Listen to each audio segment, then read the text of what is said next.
comment créer une campagne, ce qu'on appelle d'emailing, donc une campagne de mail. C'est ce que fait extrêmement souvent aujourd'hui pour toutes les entreprises qui ont une présence digitale, le fait de récolter des emails grâce à une newsletter notamment ou en offrant quelque chose, ça permet ensuite de faire des publications, enfin de faire des mails à ces différents clients qui auraient une chance d'acheter par la suite. Donc tout simplement, une campagne d'emailing, ce sont des lettres électroniques personnalisées pour les clients, mais qui restent assez automatisées en quelque sorte. Mais c'est adressé spécifiquement à chaque personne.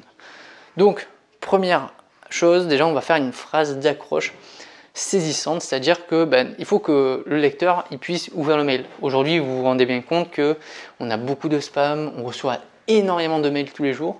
Et donc il va falloir se différencier des autres grâce déjà à un en-tête qui soit accrocheur. Donc si vous mettez un bon titre qui justement qui va accrocher votre client, il a plus de chances de l'ouvrir. Parce que le plus dur déjà dans une campagne d'emailing, c'est de faire en sorte que le client il ouvre déjà votre mail pour savoir ce que vous avez écrit dedans. Donc la première phrase très importante. Deuxième chose, il va falloir éveiller ce qu'on appelle l'intérêt, la curiosité du client.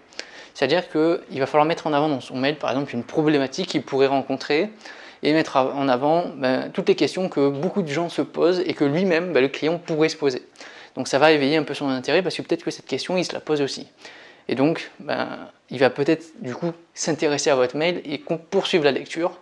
Et la plupart du temps, quand vous faites un mail, justement, vous allez chercher à avoir un appel à l'action par la suite. Donc, troisième phrase, il va falloir, grâce à votre mail, faire naître un désir, un besoin de la part du client. Donc, lui montrer qu'il avait une problématique au début, mais que vous avez compris cette problématique et que vous avez une solution à lui proposer. Donc il va falloir faire naître ce désir, justement, naître ce besoin. C'est ce qu'on appelle le copyright, enfin le copywriting tout simplement. C'est cet art-là, justement, grâce aux mots, grâce à des mails, de convertir des clients ou des prospects en clients, justement, qui vont acheter tout de suite. C'est tout simplement l'art de vendre avec les mots. C'est ce qu'on appelle le copywriting. Et quatrième chose, faire passer à l'action. C'est-à-dire que dans un mail, vous avez énoncé votre problématique, vous avez expliquer justement quelle est votre solution à cette problématique que le client se pose, ou vous allez peut-être offrir un avantage, mais par contre il va falloir faire un appel à l'action, donc soit rediriger vers votre site, soit tout simplement envoyer vers un produit en particulier pour faire des ventes, soit ça peut être pour souscrire à un abonnement. Donc cet appel à l'action, c'est super important pour que votre mail il ait une certaine valeur. Parce que envoyer des mails, contrairement à ce qu'on pourrait penser, en grande quantité, ça demande un certain budget. Il faut payer justement des prestataires qui vont vous envoyer ces mails. Et en fonction bien sûr du nombre de mails que vous avez, ce tarif il est de plus en plus important. Mais vous pouvez avoir un retour sur investissement qui sera intéressant. Donc si vous voulez que votre campagne de mail soit profitable, en tout cas pour l'entreprise, il faut respecter ces étapes-là. Donc vraiment avoir une bonne accroche pour que le client il clique sur votre mail, que vous éveillez sa curiosité en justement en posant une question d'ordre général, une problématique en particulier. Il faut que vous justement réussissiez à convaincre votre client ou votre lecteur derrière que vous avez trouvé une solution et que votre solution c'est la meilleure ou que c'est celle qui va répondre au mieux à son besoin, et ensuite faire un appel à l'action vers votre produit qui va lui changer sa vie, ou vers un abonnement, ou vers s'abonner tout simplement à la newsletter, ou ça peut être tout simplement s'abonner à une certaine page, suivre sur les réseaux sociaux. Il y a plein de possibilités d'appel à l'action différents. Donc quand vous avez envoyé votre campagne d'emailing, ensuite vous allez pouvoir évaluer si cette campagne elle est bien ou pas. Alors je vous rassure, quand vous faites une campagne d'emailing, vous avez des logiciels qui sont à proprement parler, qui sont dédiés à cet usage, et dessus vous avez plein d'indicateurs possibles pour évaluer votre campagne.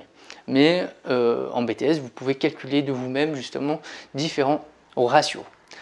Première chose, déjà vous allez envoyer, vous avez une liste de mails, par exemple 1000 mails, et des fois vous avez des mails qui sont faux, qui n'existent plus, qui ont été supprimés, qui ne sont plus reliés à un certain compte. Donc déjà, votre premier taux à calculer, c'est ce qu'on appelle le taux de délivrabilité. C'est-à-dire que sur les 1000 que vous avez envoyés, il n'y en a que 950 qui sont arrivés dans la boîte mail, parce que donc du coup ça veut dire qu'il y en avait 50 qui étaient mauvais. Ça veut dire que vous avez une liste qui est plutôt fiable quand même, puisque vous avez une fiabilité à 95%. Deuxième chose, tous les mails que vous avez envoyés, certains vont être lus. Donc là, on va être très très optimiste, mais en réalité c'est loin d'être le cas. Il y a 800 mails qui ont été ouverts. Donc vous avez un taux d'ouverture à 80%, donc vous prenez toujours 800 divisé par le nombre de mails total que vous avez envoyé, donc 1000. Après, vous avez eu sur ces mails, vous avez toujours un appel à l'action, donc une redirection vers votre site ou vers un certain produit. Et donc, vous allez pouvoir mesurer le nombre de clics justement sur votre lien. Là, en l'occurrence, sur les 800 personnes qui ont lu votre mail, il y en a 200 notamment qui ont cliqué justement vers votre appel à l'action. Donc, c'est plutôt bien. Hein. Donc, ça veut dire que vous avez un taux de clic à 20%. Sur 1000 personnes, si vous avez une liste de 2000 personnes, ça veut dire que vous aurez eu 400 personnes qui auraient cliqué sur votre lien. Et ensuite, dernier ratio à calculer, sur ces 200 personnes qui ont cliqué sur votre lien, il y en a 20 qui ont acheté dans votre magasin.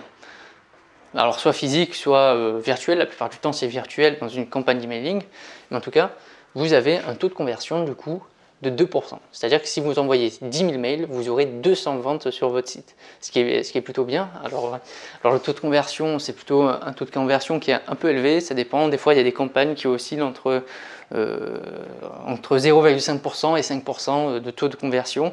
Ça dépend justement si l'intérêt pour votre mail il est bien.